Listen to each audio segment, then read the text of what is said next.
Así, buenas tardes a todos. Bienvenidos y vamos a dar inicio a nuestra plática. Ya estamos a punto de terminar este ciclo de este año. Tenemos ahora al profesor Jonás Rafael Martínez que nos va a hablar sobre la intuición geométrica del infinito y estructuras algebraicas. Gracias, profesor Jonás, por estar aquí y le dejo el micrófono. Ya puede compartir pantalla. Muchas gracias a todos. ¿Qué tal? Buenas tardes. Sí me escucho, ¿verdad? ¿Todo bien? Sí, perfecto. Muy bien, muchas gracias. Pues muchas gracias por la invitación. Yo soy nuevo aquí, ¿no? No había venido por motivo de horas frente a grupo, pero estoy muy contento de poder estar aquí. Ya me di tiempo de ver algunas de las pláticas que antecedieron a la mía y me gustaría, ¿no? A ver si en el futuro puedo estar más por aquí.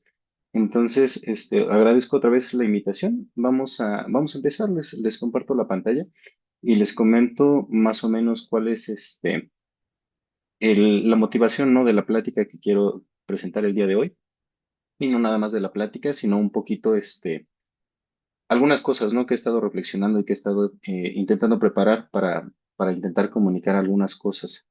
Este, em, voy a, tengo que mover un par de cosas, disculpen.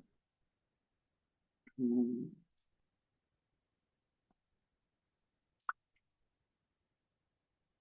Listo, me tenía que hacer un poco de espacio. Entonces, creo que sí, creo que no hay problema, ya se ve en pantalla completa la presentación. Sí, Y lo que voy perfecto. a hacer, gracias por la confirmación.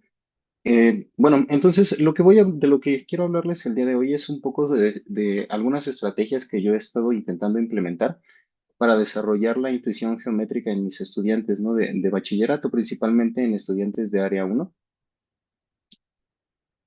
Mm, mm, Perdón.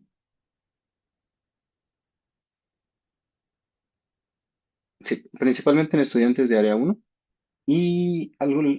Bueno, primero les voy a dar una pequeña introducción, después voy a discutir un par de ideas sobre las distintas concepciones del infinito. Vamos a hablar sobre el concepto actual, ¿no? O al menos el que yo conozco sobre lo que es finito y lo que es infinito. Después hablar sobre lo que es la recta real y cómo podemos aprovechar la recta real para la finalidad que les voy a comentar y después un poco algunas abstracciones, ¿no? Que son ideas como un poco más profundas de matemáticas que yo intento como ir plantando, ¿no? En la mente de mis estudiantes.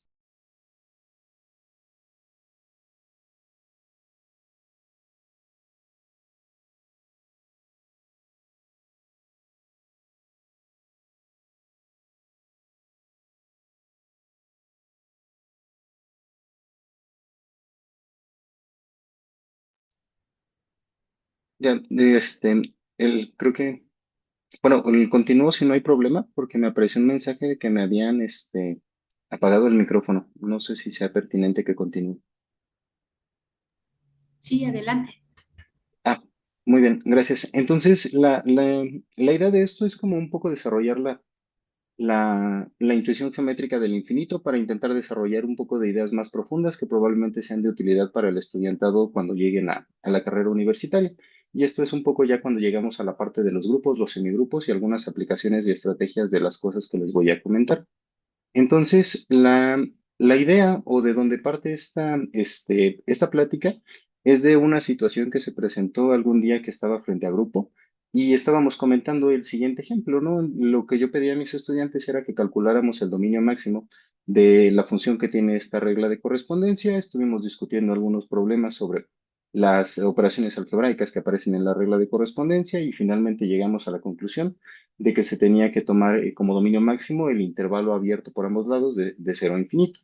Entonces, alguien preguntó, en ese momento, ¿no? Si podíamos intentar, más bien podíamos reemplazar el intervalo de cero a infinito por el intervalo cerrado de uno a infinito, ¿no? Y entonces en ese momento yo me di cuenta de que teníamos que revisar como mucho, ¿no? Cuál era la concepción que tenían sobre cómo eran los intervalos, sobre la cantidad de números que había entre el cero y el uno, porque al parecer se les olvidaron que había algunas fracciones.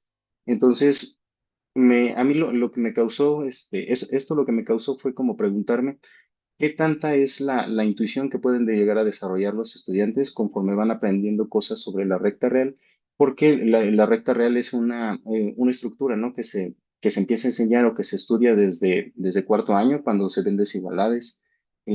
Algunas veces se ven intervalos, después llegamos a plano cartesiano en quinto año y ahí se vuelven a ver, ¿no? Como sistemas de referencia. Entonces, la recta real en apariencia es una estructura que ya conocen, pero es como bastante desconocida, ¿no? En muchos de los aspectos. Entonces, con la intención, ¿no? De que después no tuvieran problemas con algunas otras ideas de matemáticas, con los propios dominios, imágenes de una función, con los límites, después de los límites que son utilizados para definir derivadas e integrales, llegar a convergencia de series y sucesiones y más adelante con temas más avanzados, como por ejemplo aproximaciones por series, definiciones formales de la integral de Riemann, algunos criterios de convergencia y algunas cosas de métodos numéricos que, digamos, yo considero como precursor la intuición geométrica, con la intención de desarrollarles la intuición geométrica y que no tengan tanto problema con estos temas, es que he estado como intentando trabajar, ¿no? Algunas ideas sobre el infinito con mis estudiantes. Entonces, desde, digamos, como que la aproximación histórica al concepto de infinito, hay muchas opiniones y muchas frases que engloban mejor lo que yo voy a decir ahorita, pero siempre se parte de la idea intuitiva de que algo que es infinito es aquello que no se puede abarcar, ¿no? Siempre que queremos como hacer una aproximación cada vez mayor a algo, y nunca logramos abarcarlo de manera completa, es cuando entendemos que algo es infinito, ¿no? O es como al menos el concepto intuitivo, o lo que desde la antigüedad se conoce como infinito potencial.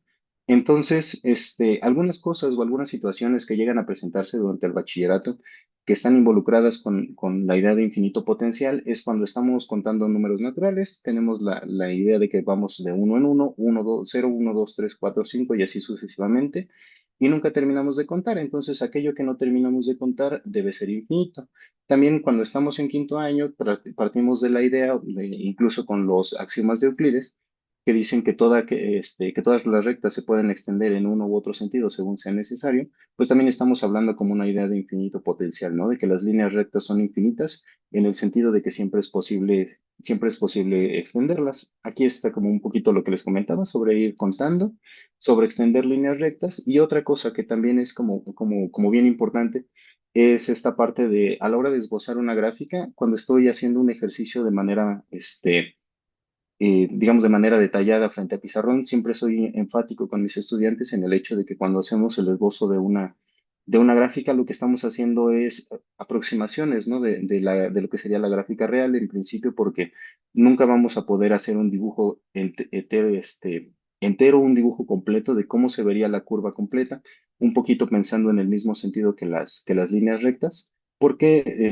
cuando localizamos puntos, por ejemplo, para ir trazando la curva, siempre o normalmente encontramos nada más una cantidad finita de puntos e intentamos hacernos una idea, de cómo va la curva, ¿no? Pero la curva en total, hacemos aproximaciones, pero nunca la podemos dibujar de manera completa y conforme vayamos extendiendo la curva, conoceríamos un poquito más, pero nunca de manera completa, ¿no?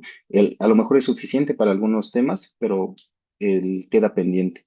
Después, digamos, en contraposición con la idea de infinito potencial, está la idea de lo que es el infinito real, ¿no? O el infinito actual, que es cuando te estamos hablando de un objeto contenido, de un objeto completo, que es directamente infinito. Entonces, aquí puse algunos ejemplos que también son cosas con las que se puede encontrar un estudiante de bachillerato cuando intenta hablar de una cosa que es enteramente infinita.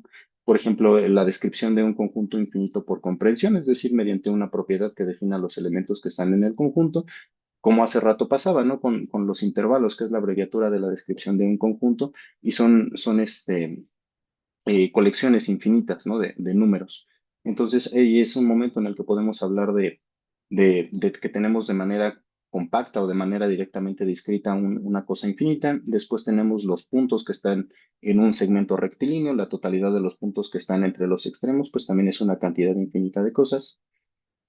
Y después tendríamos, pues, De manera similar, ¿no? La cantidad de números, ahora ya no de puntos, sino de números entre dos números reales, que sabemos que siempre que tenemos dos números reales, pues podemos encontrar la suma de ambos dividida entre dos, que es el número que está a la mitad, ¿no? Y si nos vamos a mitades, siempre podemos encontrar un montón de números entre dos que nos hayan dado.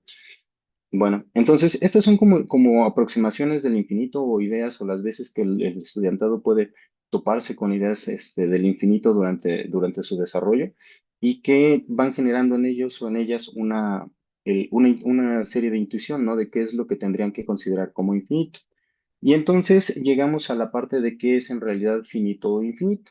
Y muchas veces, bueno, hay muchas concepciones sobre lo que es finito o infinito, como les comentaba hace rato, hay como una discusión histórica bastante fuerte sobre qué es lo que las personas pueden comprender como algo infinito. De hecho, no recuerdo el autor de la frase, pero se llega como a relacionar, ¿no? Con cosas místicas, diciendo que el creador creó las cosas infinitas y los seres humanos, en su incapacidad por entender las cosas infinitas, crearon las cosas finitas, ¿no? Entonces, es algo con lo que las personas se han puesto a pensar muchísimo y con lo que prácticamente no se ponían de acuerdo, hasta que llegamos a la idea de la definición formal en matemáticas de qué es lo que es finito y qué es lo que es infinito. Y esta definición se debe a una persona apellidada von Neumann, que es que los números naturales son las cosas finitas prototípicas y a partir de ellas podemos decidir cuándo una colección de cosas es finita intentando asociarla con una cosa que sabemos que es finita, con esto las, el, con las cosas, estas cosas prototípicas, ¿no? Que serían como los patrones de las cosas finitas. Entonces, la idea de von Neumann era que cada número natural, a la hora de definirlos, más allá de los axiomas de Peano, esto es una manera diferente, se definen como el conjunto formado por los naturales anteriores a ellos. Entonces, si empezamos en cero, cero es el primer número natural, no hay números naturales anteriores a él, y entonces este como conjunto tendría que ser vacío y así sucesivamente. Entonces, el uno sería el conjunto formado por el cero, porque es el único natural anterior a él. 2 sería el conjunto formado por cero y uno, que son sus anteriores, y así sucesivamente vamos construyéndolos a todos. Y entonces después, ya cuando queremos reconocer cuándo un conjunto es finito, lo que hacemos es ponerlo en biyección con un número natural que sabemos que son finitos. Y entonces es esta idea de vamos a tener los patrones de cosas finitas, que son los números naturales, y una vez tengamos esos patrones, podemos comparar nuestras colecciones de objetos y decidir si lo que tenemos es finito, viendo si lo podemos poner en biyección, ¿no? En correspondencia en correspondencia uno a uno, de manera que no sobren elementos en el codominio. Y así es como traducimos a matemáticas la acción de contar, ¿no? Si tomamos el conjunto compuesto por las letras A, B, C, D y E y vamos asignando a cada una de estas letras un número, en esencia lo que estamos haciendo es establecer una función biyectiva entre los dos conjuntos, los números que van desde el cero hasta el 4 y las letras de la A a la E. Entonces, esto establece una función biyectiva y podemos determinar que el conjunto es finito porque se puede poner en correspondencia biyectiva con algo que ya sabíamos que era finito.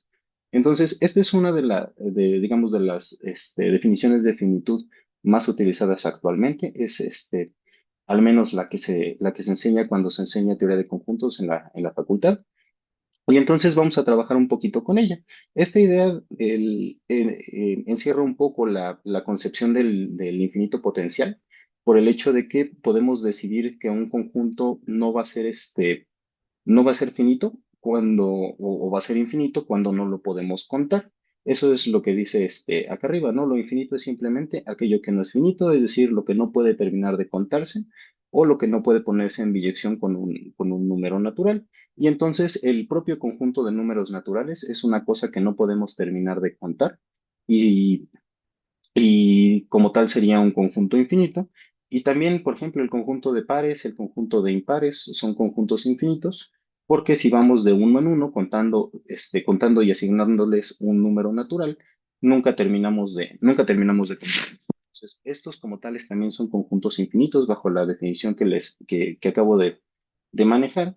Y podemos observar, ¿no? Que si no acabamos de contar algunos de los elementos de un conjunto, Todos los restantes tampoco los vamos a terminar de contar. Esto lo menciono porque con la idea de que nunca podemos terminar de contar a los números naturales que podemos considerar como una parte de los enteros y a los enteros como una parte de los racionales y a los racionales como una parte de los reales. Si no terminamos de contar a los naturales, pues mucho menos a los enteros, a los racionales y a los reales. Por lo que también podemos decir que son conjuntos infinitos.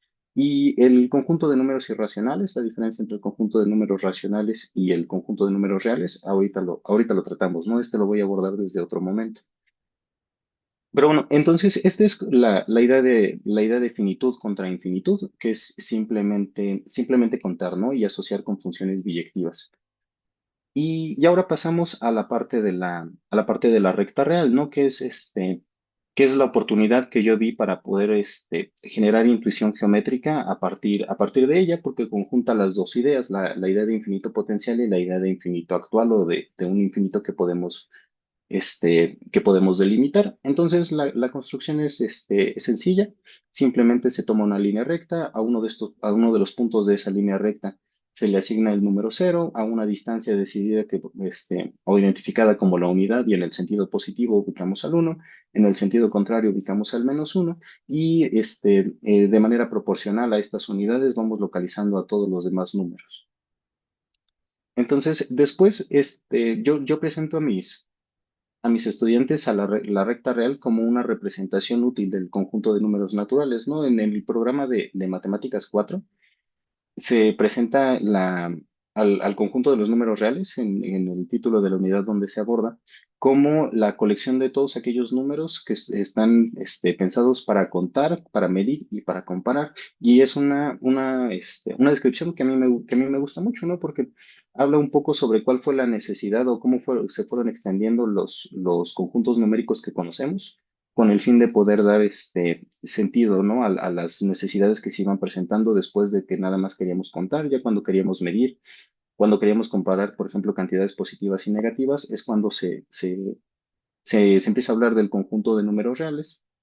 Y fuera de que hablemos del conjunto de números reales, esta representación gráfica de ellos, que es la recta real, da una representación muy útil, ¿no? De cómo podemos trabajar con ellos, que pues está más que ejemplificado, ¿no? Con la creación del plano cartesiano. Una cosa que a mí me gusta mucho es que cuando la colocamos de manera horizontal, decir que un número es menor que otro es simplemente comparar números que están a la izquierda con números que están a la derecha. Y bueno, el conjunto de números reales, entonces, además de abarcar números que están organizados de alguna manera y tienen un orden definido, también tiene su estructura algebraica, ¿no? Que es, tenemos dos operaciones. Las operaciones tienen ciertas propiedades que lo hacen un campo.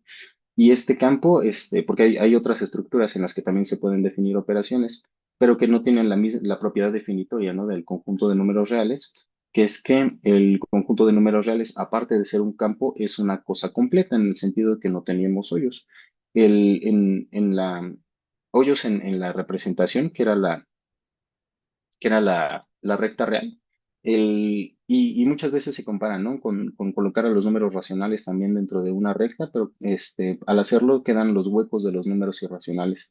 Entonces, el conjunto de números reales es una recta continua, es el continuo de números reales, y ese no tiene hoyos, no tiene agujeros. Entonces, eso es que este como conjunto sea completo. Y de manera precisa es que toda sucesión acotada superiormente tenga un elemento supremo, ¿no? Es decir, si queremos aproximar cosas, de verdad encontramos algo en el límite cuando las sucesiones tienen ciertas características. Y bueno, de este lado puse cuáles son los axiomas de campo, que son las operaciones que conocemos o la manera de trabajar con los números reales con la que hemos aprendido desde que íbamos en secundaria o antes. Y son las propiedades de siempre, ¿no? La propiedad asociativa, la existencia de elementos inversos para la suma, la existencia de elemento neutro, la conmutatividad, de este lado las mismas propiedades, pero para el producto.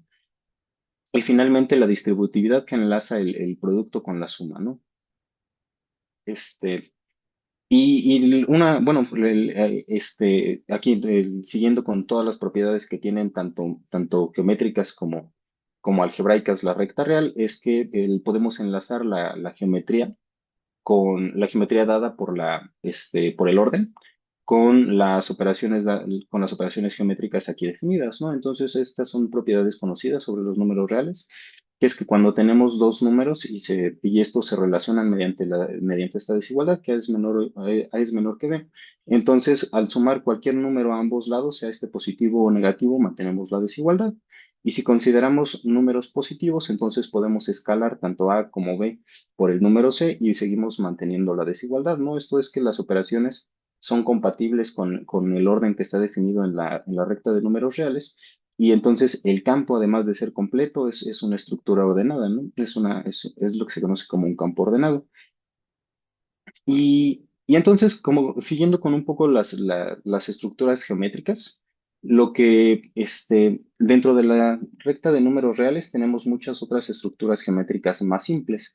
Tenemos unas cosas que se llaman grupos, que son un conjunto acompañado de una función que toma dos elementos del conjunto y nos devuelve un posiblemente tercer elemento del conjunto, que simplemente es operar dos elementos del conjunto mediante una función, ¿no? Esta función normalmente se le llama operación binaria y a un conjunto acompañado de una operación binaria que tiene las siguientes características es a lo que llamamos un grupo, ¿no? De manera abstracta. Ahorita vemos algunos ejemplos. Esto surge de los estudios de Galois, ¿no? De la abstracción de cómo se comportaban las simetrías de las figuras geométricas.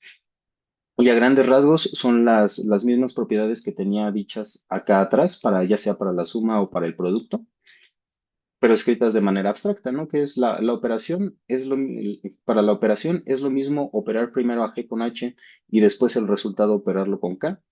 Eso es equivalente a operar primero H con K y después operar eso con G, que es la asociatividad.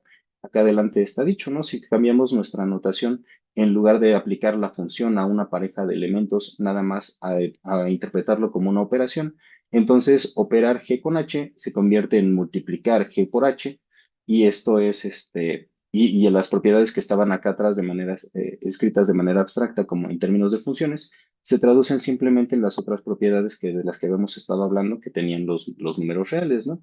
Tenemos la oportunidad de asociar la operación, tenemos la existencia de un elemento neutro que no le hace nada a los objetos con los que estamos trabajando, tenemos la existencia de elementos inversos que anulan y nos regresan el neutro, y tenemos una cuarta propiedad que es la conmutatividad. No todos los grupos abstractos, ¿no? En términos de números reales, números naturales y esas cosas, bueno, perdón, de números enteros, esos forman parte de grupos.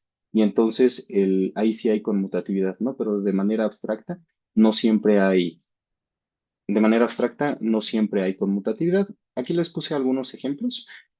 Varios de ellos se desprenden de las propiedades de campo que les había escrito anteriormente para el conjunto de números reales, que es que la suma tiene todas estas propiedades. Podemos asociar, tenemos elementos inversos, tenemos un elemento neutro y los elementos se pueden conmutar. El producto tiene la misma propiedad y por eso tiene las mismas propiedades y entonces también sería un campo perdón, un grupo cuando lo consideramos nada más con las propiedades del producto. Podemos asociar, tenemos elementos inversos, tenemos un elemento neutro y podemos conmutar.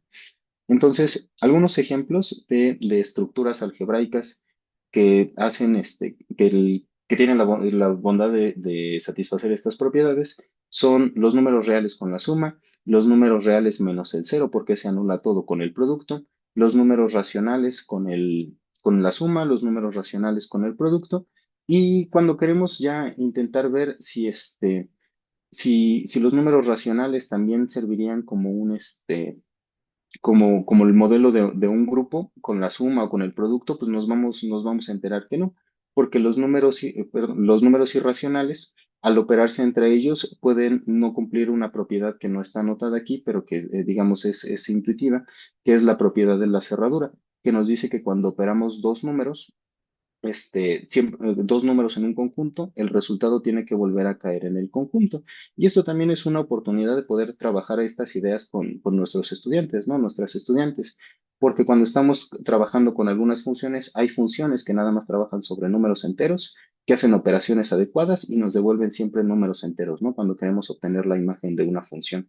Entonces, trabajar con la cerradura de las operaciones también es como una idea que podemos intentar inculcar, ¿no? En la mente del estudiantado a partir de estos ejemplos, ¿no? De trabajar simplemente con números reales, con funciones que son cosas que se encuentran en bachillerato.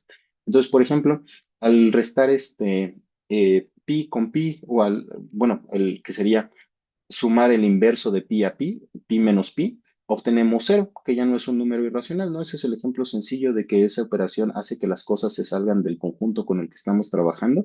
Y una cosa interesante es que incluso operando entre irracionales distintos, no sabemos si el resultado va a ser un número irracional, ¿no? Ahí está la pregunta abierta de que no se sabe si pi más c es un número irracional.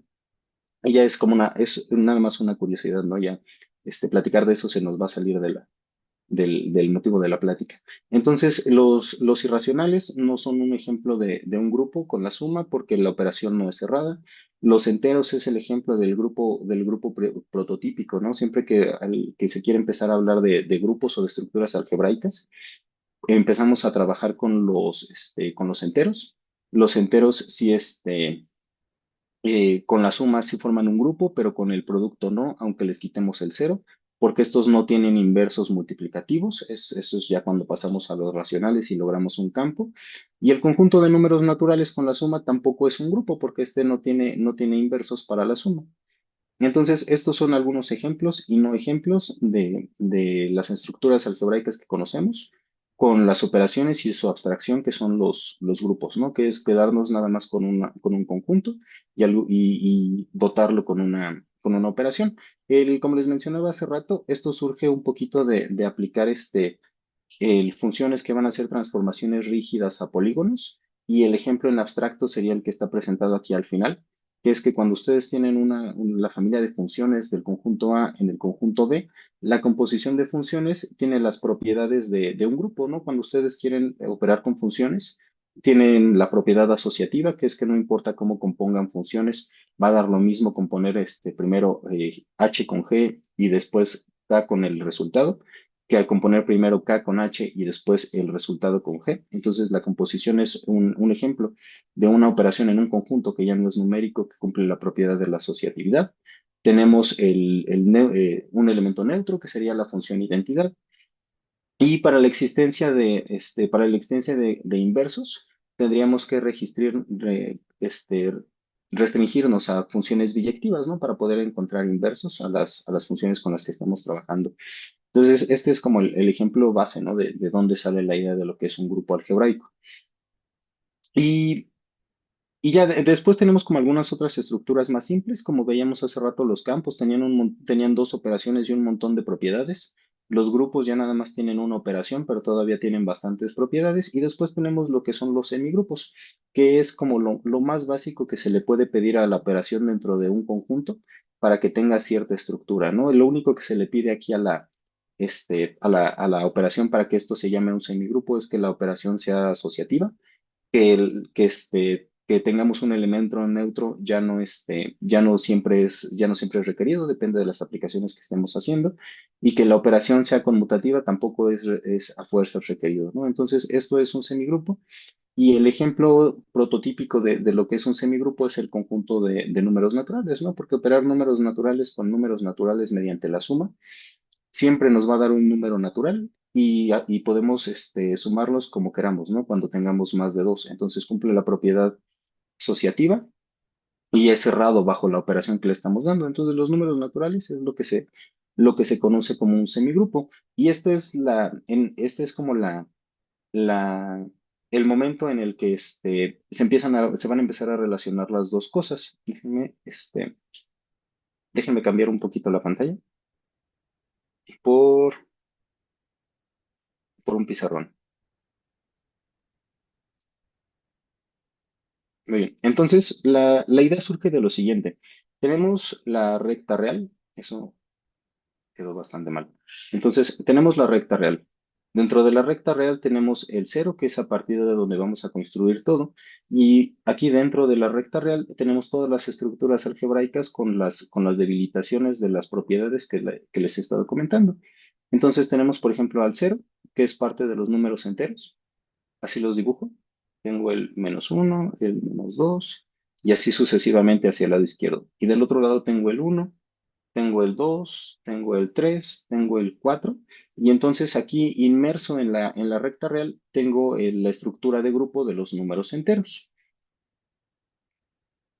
De manera similar, aquí dentro de la recta real, otra vez tengo al cero, a partir de ahí construyo, y tengo el conjunto de números naturales, que como les comentaba hace rato, es un semigrupo, ¿no? Es una estructura que es cerrada bajo la suma y que asocia. Entonces, aquí dentro de la recta real, voy a tener simultáneamente las dos ideas del infinito. Primero, la idea del infinito potencial, que es la que daban los números naturales al ir contando de uno en uno o al ir sumando de uno en uno, que es partimos del cero, sumamos uno, llegamos al uno, sumamos otro, llegamos al 2, sumamos otro, llegamos al 3, sumamos otro, llegamos al 4, sumamos otro, llegamos al 5 y así sucesivamente. Entonces, esta idea de grupo se puede extrapolar a otras cosas que también estén definidas en términos de números naturales, pero que tengan, digamos, un apellido, ¿no? Por ejemplo, si en lugar de tomar los números naturales, tomamos los números naturales, pero ahora multiplicados por un irracional, digamos raíz de 2, entonces vamos a tener el conjunto de todos los números que son de la forma n por raíz de 2, donde n fue tomado en el conjunto de números naturales. Y entonces todos estos números de aquí son irracionales porque se consiguieron de multiplicar un natural por un irracional. Y para lo que nos va a servir es para escalar al conjunto de números, al conjunto de números naturales mediante pi y obtener otro grupo aquí adentro que como se comporta como grupo igualmente generado por un elemento único. Hace rato el generador de todo el conjunto de números naturales era el número uno. Aquí el generador de todos los números de mi conjunto va a ser raíz de 2 porque cuando sumemos raíz de 2 con raíz de 2 vamos a tener dos veces raíz de 2 y si le sumamos otra vez raíz de 2 vamos a tener tres veces raíz de 2 no raíz de 3 y así sucesivamente. Entonces lo que vamos a conseguir aquí, ya no está a escala este dibujo, pero lo que vamos a conseguir aquí otra vez es un semigrupo que mediante la operación de ir sumando el generador, que es el raíz de 2 fue creando un conjunto potencialmente infinito, porque vamos obteniendo cada vez números nuevos, ¿no? Y la idea es que como todos estos están asociados con un número natural, el uno, el 2, el 3, el 4, el 5 y así sucesivamente, lo que vamos a obtener es un conjunto infinito. Entonces, esto es como, esto me parece importante porque es una manera de establecer con el alumnado las distintas maneras de acercarse a infinito, porque cuando estamos trabajando con límites al infinito, lo que se hace es trabajar con una aproximación continua. Es decir, nos vamos a ir acercando, vamos a ir aplicando f de x a números cada vez más grandes, pero sin saltarnos, ¿no? Números, grandes cantidades de números. Vamos a tomar x, después vamos a tomar x igual a cero, luego números que vayan siendo cada vez más grandes que cero. Y en esencia, siempre estamos trabajando con una aproximación discreta, pero nunca se hace énfasis en que vamos a lograr alcanzar al infinito mediante una cantidad numerable de pasos, ¿no? Vamos a tener lo que se conoce como un conjunto cofinal en el conjunto de números reales, ¿no? Porque este conjunto de acá arriba, los n por raíz de 2, van a acabar al mismo tiempo que la recta real. Siempre que tengamos un número real, vamos a poder ganarle con un múltiplo de raíz de 2. Y si vamos un poquito más adelante y tomamos otro número real, a este va a haber otro número que multiplicado por raíz de 2 le gane. Entonces, esta noción de generar números nuevos cada vez más grandes en la estructura de un semigrupo nos permite construir conjuntos que son infinitos en potencia y que van a ser cofinales en el conjunto de números reales. Entonces, esto va a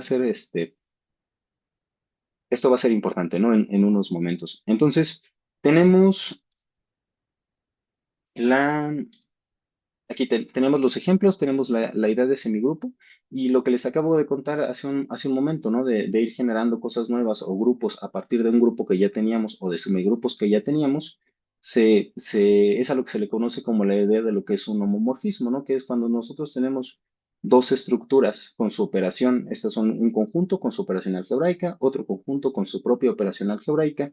Vamos a hablar de un homomorfismo cuando tenemos una función biyectiva entre los conjuntos que hace que traslada operaciones de un lado a operaciones del otro. Cuando ustedes operan G con K, eso va a ser lo mismo que operar con la operación adecuada, la imagen de G con la imagen de K. Y entonces se puede copiar la estructura de grupo, la estructura de semigrupo y crear grupos o crear semigrupos, pero que ahora ya no sean los que conocemos como el del conjunto de números enteros, sino también el conjunto de números perdón, como grupos como el conjunto de números enteros, semigrupos como el conjunto de números naturales, sino ahora cosas que después a lo mejor pueden ser útiles. Aquí les puse como ejemplo la función que está definida del conjunto de números naturales en el conjunto de números naturales pares, así fue como lo nombré hace rato, definida como la función que envía a cada número natural a su doble. Esta función va a resultar ser biyectiva y además tiene la propiedad de que cuando ustedes la aplican a la suma de dos objetos, van a tener que esto es dos veces lo que estaba entre paréntesis, que era n más m. Aplicando propiedad distributiva, obtenemos 2 por n más 2 por m, y este 2 por n es a lo que manda la función al número n, y este 2 por m es a lo que manda la función al número m.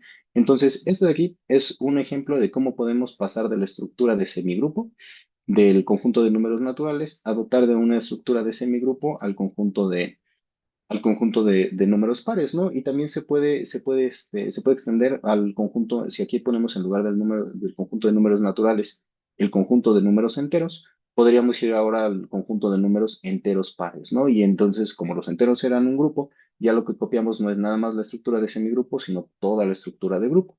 Y vamos teniendo cosas nuevas, ¿no? Y la idea es que vamos a poder generar objetos una gran cantidad de objetos, ¿no? Y vamos a ir teniendo conjuntos infinitos en potencia que podemos ya reconocer. Y entonces, algunas aplicaciones o estrategias que permite esto es, por ejemplo, la creación, como les comentaba, de conjuntos infinitos de números dentro de la recta real a los que podemos después darle alguna utilidad práctica, ¿no? Por ejemplo, si tomamos la función que manda a un número entero en el número irracional que resulta de multiplicar ese número entero por pi, lo que vamos a obtener, como hace rato con raíz de 2, es una copia del conjunto de números enteros, pero ahora con el apellido pi y vamos a poder operarlo como operábamos con números naturales, siempre y cuando manteniendo el apellido de pi, ¿no? Entonces, esta función de aquí permite como trasladar la estructura algebraica y la noción de que tenemos una cantidad infinita de elementos, pero ahora ya todos ellos son irracionales. Y aquí es el momento en el que nos damos cuenta de que los irracionales son un conjunto infinito, porque tenemos algunos de los irracionales son tantos como el conjunto de números enteros, que ya sabíamos que era infinito. Entonces, el conjunto de números irracionales tiene un montón de cosas, al menos tantas, por ejemplo, como el conjunto de números enteros. Y esto es importante porque después cuando uno le pregunta a los estudiantes, ¿no? ¿Cuáles son los números irracionales que ustedes conocen? Pues siempre mencionan a pi, siempre mencionan a e, las raíces de los números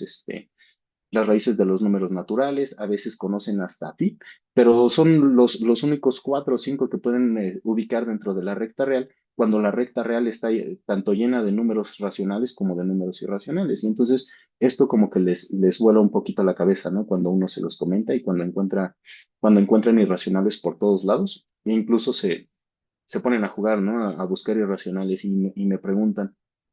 Y entonces, si yo divido a pi entre 16 también es un número irracional, y ya uno les comenta, ¿no? Que multiplicar números racionales por números irracionales no regresa a números racionales, ¿no? No hay manera, y es como un poco divertido. Entonces, podemos como copiar la infinitud de los conjuntos a otros conjuntos, tomando cosas generadoras. Por ejemplo, aquí tenemos pi medios, y vamos pues, sumando múltiplos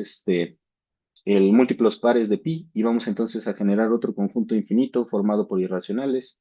Podemos hacer lo mismo, pero ahora en lugar de sumar pi medios, vamos a restar pi medios y lo único que obtenemos es una traslación y podemos jugar a dibujarlos en la recta real y los van a ubicar de manera más o menos homogénea en la recta y van a reconocer otra vez que hay muchos números irracionales dentro de la recta real y esa es como una aplicación, ¿no? Ahorita regresamos a esos conjuntos y esto es de lo que les estaba hablando ahorita, ¿no? Podemos generar números irracionales entre cualesquiera de dos enteros, simplemente generando irracionales chiquitos y después trasladándolos, como es la idea que está planteada acá abajo, que era lo que les decía hace rato, ¿no? De tomar un irracional fijo, por ejemplo, la raíz de un número primo, y sumarle, ir sumando números naturales, ¿no? Entonces vamos a encontrar el 3 por ejemplo, 3 más raíz de 2 o 4 más raíz de 2. Entonces al raíz de 2 lo estamos desplazando hasta que quede cerca del número entero con el que estemos trabajando. Y modificando esta idea un poquito, como hace rato les comentaba, que puedo, que puedo ir tomando también a los números irracionales e irlos dividiendo para conseguir nuevos números. También se pueden ir encontrando números irracionales que sean chiquitos, chiquitos, chiquitos, y después uno los traslada y ya los puso entre dos números naturales, ¿no? Los que quisiera. Y digamos, es como un poquito jugar con la idea de los números, con la estructura de los números reales, y eso se contrasta con la idea, o a veces se hace esto mismo, pero creando una expresión súper complicada de un número que es irracional y que tiene que estar entre los extremos que pusimos, ¿no? Entonces, esto de las traslaciones a mí me parece como un poquito más didáctico y genera también la intuición, ¿no? De cómo podemos trabajar con traslaciones dentro de la recta real. Después, bueno, algunas aplicaciones también es, por ejemplo, para la convergencia de sucesiones. Es como muy visual ver que la sucesión uno entre n más uno para números naturales, que tenemos el uno, el un medio, un tercio, un cuarto, un quinto. Esta de aquí es muy visual, ver que va a converger hacia cero. Y ya después cuando uno le pregunta a los estudiantes, ¿no? Que cómo harían sucesiones que converjan a otros lados, si es que se puede, si es que lo pueden imaginar, pues podemos jugar con traslaciones otra vez, ¿no? Podemos tomar esta sucesión, trasladarla de manera homogénea y vamos a obtener que nos estamos aproximando al número en el que nos hayamos fijado, ¿no? Desde un inicio. Aquí lo que yo puse teníamos la sucesión que convergía a cero, y lo que pasé acá es una sucesión que converge a 2.2, ¿no? Que es nada más trasladando el cero hacia 2.2, todo de manera homogénea. Y también se puede extender la idea que teníamos hace rato de que tenemos racionales por todos lados, a decir, bueno, podemos generar convergencia no nada más a partir de números racionales como los uno entre n's, sino que ya una vez que ustedes tienen la convergencia decidida, por ejemplo, aquí tenemos otra vez el un medio, un tercio en naranja, el un medio, un tercio, un cuarto, un quinto y todos esos, podemos ir encontrando irracionales porque ya sabemos que hay por todos lados. Entonces tomamos un irracional que esté entre cada dos números y con esos también, digamos, siguiendo esta idea de que entre más a la izquierda estén, más chiquitos son, pues vamos a tener también una sucesión ahora hecha de números morados que van a ser irracionales, pero que también va a converger a cero, ¿no? Entonces, esto desarrolla, ¿no? Un poco la idea o que le pierdan miedo, que sepan, que por todos lados hay números y pueden irlos buscando, pueden conocerlos e incluso, si se animan, darles una expresión analítica, ¿no? Que es expresarlos con alguna formulita. Entonces, esta es como una utilidad. Y esta es otra utilidad, ¿no? Ahorita que les estaba hablando sobre límites al infinito.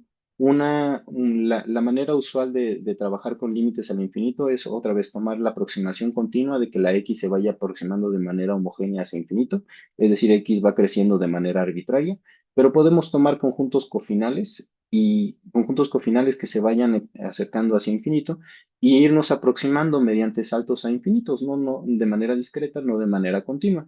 Por ejemplo, los números que están aquí en azul son los que conseguí hace rato con los que están en azul son los que se consiguen con los múltiplos enteros de pi. Entonces, aquí tenemos 0 por pi, 1 por pi, 2 por pi, 3 por pi, 4 por pi, 5 por pi, etcétera, etcétera, etcétera. Son todos estos los azules. Los verdes son pi sobre 2 más pi, más otro pi, más otro pi, más otro pi, que son brincos hacia el infinito. Y en el lado de abajo tenemos la otra sucesión, que eran los múltiplos pares de pi, a los que les estamos quitando pi medios. Entonces, la sucesión azul se acerca a infinito, la sucesión verde se acerca a infinito, la amarilla también. Y cuando ustedes intentan analizar cómo es que la función seno de x se acerca a infinito para concluir que el límite de seno de x cuando x se acerca a infinito no existe, ustedes pueden ver que la función oscila porque si se aproximan mediante los puntos verdes, siempre todos estos se van a mantener a altura 1. Si se aproximan mediante los puntos azules, siempre todos estos se van a mantener a altura 0. Y si se aproximan por los puntos amarillos, todos estos se van a mantener a altura -1, ¿no? Entonces, cuando la x se aproxima a infinito, la función nunca decide a cuál de estos números o a alguno de los intermedios se va a aproximar. Entonces, límite de seno de x cuando x tiende a infinito, pues no existe. Y, y ya no, este es como una aplicación. Otra aplicación es utilizar los recíprocos de los números que estaba trabajando hace un momento para ver o para ilustrar la inexistencia de límites más allá de funciones que no son continuas, ¿no? O funciones que se parten. Cuando tomamos los recíprocos, acá está abajo en chiquito, que es la función seno de 1 entre x.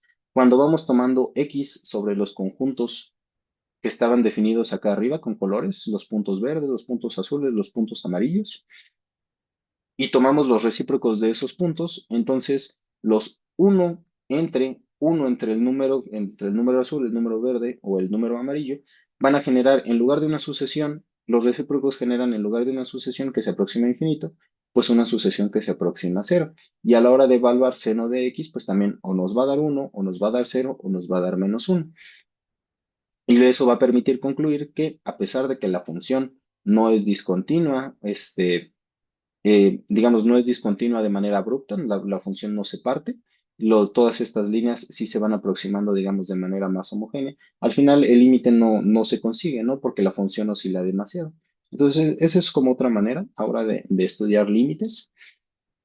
Y finalmente podemos tomar también estas ideas y la intuición que hemos generado sobre cosas infinitas, ¿no? O sobre la cantidad de números que hay entre dos números reales, para hablar con el estudiantado sobre una cosa que les gusta mucho, que es extender la idea de la historia del Hotel de Hilbert, del Hotel Infinito de Hilbert, mediante concretar el hecho de que hay infinitos más grandes que otros, porque cuando uno dibuja la recta real y pone menos infinito de un lado y pone infinito del otro lado, una pregunta común es, ¿qué onda con ese infinito, no? Y ya que vieron en algún otro lado que hay infinitos más grandes que otros, entonces se preguntan, ¿no? ¿Quién es más grande, si menos infinito o infinito? Y entonces empieza la discusión de que esos infinitos no son como tal números infinitos, no son cardinales de conjuntos infinitos, sino simplemente la noción de que los números reales crecen de manera arbitraria.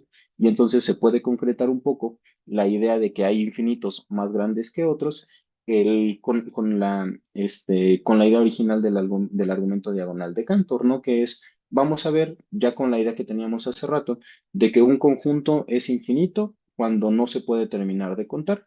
Tenemos muchos conjuntos que no se pueden terminar de contar, por ejemplo, el conjunto de números naturales, y si el conjunto de números naturales bastara para contar a los números reales, bastaría para contar a todos aquellos números que están entre 0 y 1. Entonces los podemos numerar, ¿no? Podemos decir, a este le tocó el boletito con el 0, a este le tocó el boletito con el 1, y así sucesivamente. Y como todos ellos son números que están entre 0 y 1, los podemos expresar con decimales. Y vamos a tener para el A0 su expresión decimal, que van a estar etiquetados más o menos de manera matricial, con coordenadas 0,0, 0,1, 0,2, 0,3. Después vamos a tener a la 1, que va a estar etiquetado otra vez de manera matricial con sus decimales B10, B11, B12, B13, y así sucesivamente. Y la idea es crear un número un número que no haya sido contado. Y entonces lo que se hace es tomar este número de aquí, que es otra vez un número que está entre 0 y 1, entonces su parte entera es 0, y sus decimales van a ser C0, C1, C2 y C3. Y a estos números se les pide que ese cero sea distinto del primer decimal, del primer número que estamos considerando. Entonces, como estos dos números en expresión decimal tienen este número diferente, el primer dígito, son diferentes. Después nos seguimos con el siguiente dígito y entonces vamos a pedir que el siguiente dígito del número que definimos sea diferente del siguiente dígito, pero ahora del siguiente que está en nuestra lista, y hacemos que x sea diferente de este, y así continuamos, ¿no? Haciendo diferente decimal por decimal al número que creamos con cada uno de los que estaban listados. Y entonces, pues, ¿qué es lo que resulta? Que los números naturales no alcanzan para contar al conjunto de números reales que están entre 0 y 1, y si no alcanza para contar esos poquitos, pues no alcanza para contar a los grandotes. Y esa es como la idea de cómo de cómo se puede, o cómo propongo yo que se puede ir hablando de infinitos, ¿no? Con el estudiantado para generar algunas ideas que después van a ser útiles para cuando tengan que trabajar con algunas otras estructuras infinitas. Se les se propone, ¿no? Esto con la intención de que tengan intuición geométrica y que después sepan, ¿no? Que pueden trabajar de muchas maneras con conjuntos infinitos y que aprendan a distinguir entre unos y otros. Les pongo aquí algunas referencias, por ejemplo, la parte de la definición de finitud e infinitud se encuentra en el texto base de teoría de conjuntos para estudiantes de ciencias del maestro José Alfredo Amor. Después está la parte de abstracta, ¿no? De lo que eran los grupos y los semigrupos, los campos y esas cosas, que es también otro libro clásico sobre álgebra, que es el libro de Rothman. El título está en inglés, pero creo que hay su versión en español. Y finalmente, este es como el último es el libro que junta, ¿no? Las propiedades algebraicas de la recta real con las propiedades de continuidad o las propiedades topológicas, que es esta cosa que se llama grupos topológicos, que es editado, ¿no? por la Universidad Autónoma Metropolitana. Entonces, estas son mis referencias y eso es lo que les quería compartir un poco, ¿no? Como algunas estrategias didácticas para ir generando un poco de pensamiento más profundo sobre la idea del infinito, apoyándose en la recta real, ¿no? Que es algo que se ve desde cuarto año. Pues muchas gracias. Pues muchas gracias, profesor Jonás. Muy, muy, muy interesante. Y aparte, este concepto del infinito es algo muy atractivo, ¿no? Cuando uno habla del infinito y ve la parte matemática de lo que es el infinito, está muy, muy interesante. No sé si hay algún comentario. Yo quería comentar algo, pero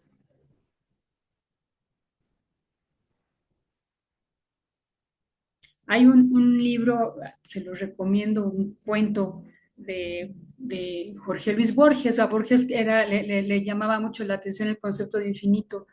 Y hay un libro en donde para mí representa perfecto lo que es la recta numérica.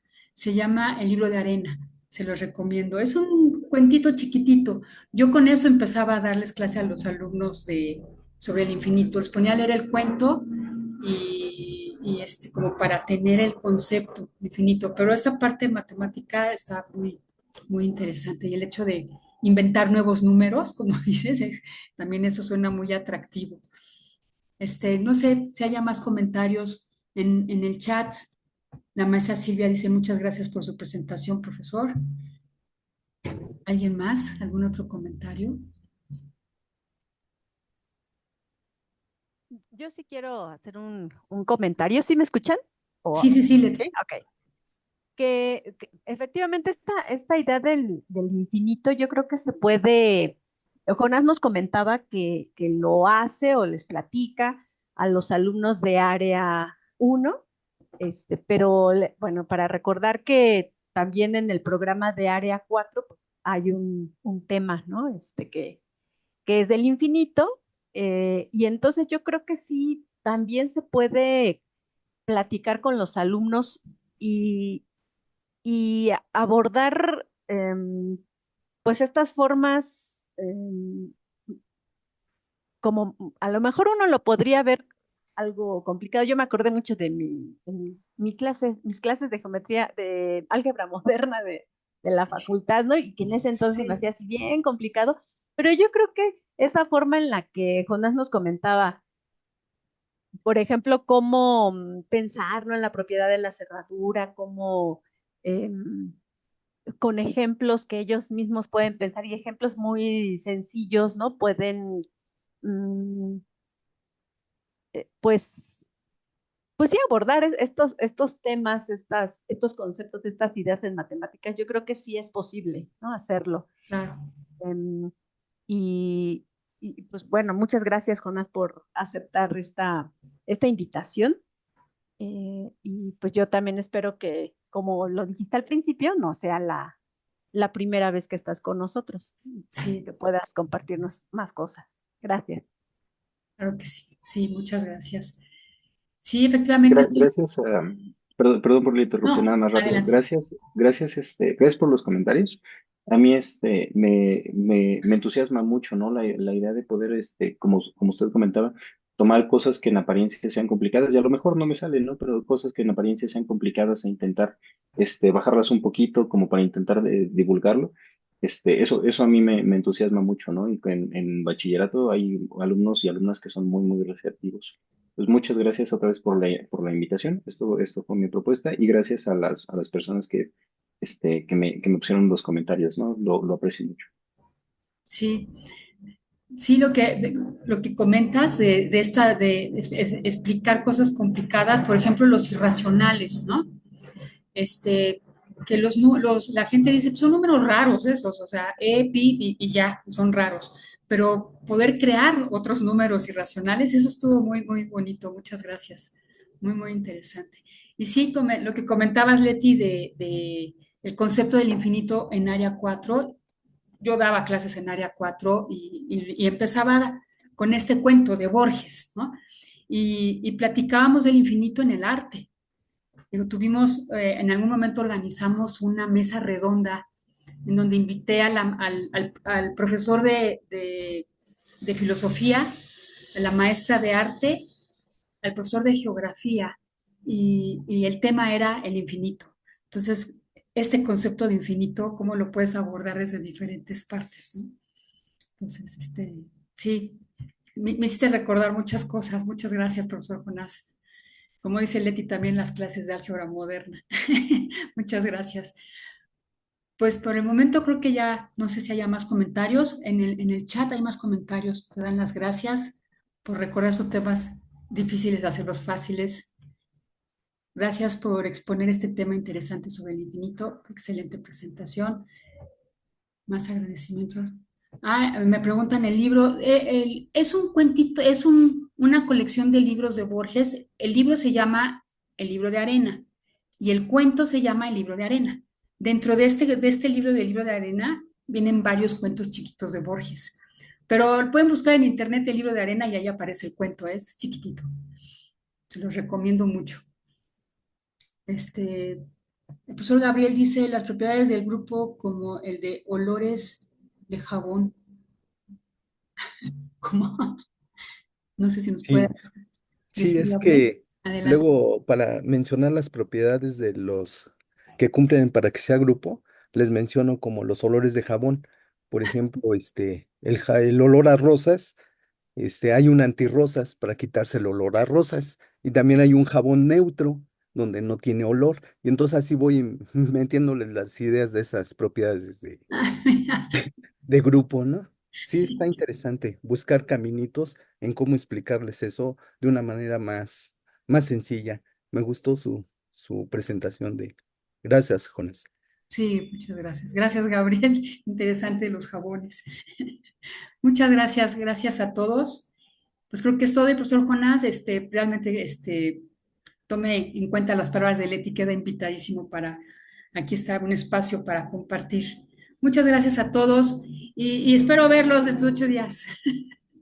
Gracias a todos, que tengan un buen puente, descansen, coman mucha calabaza en tacha. Muchas gracias. Gracias a todos, hasta luego. Voy a dejar de Hasta grabar. luego. Gracias.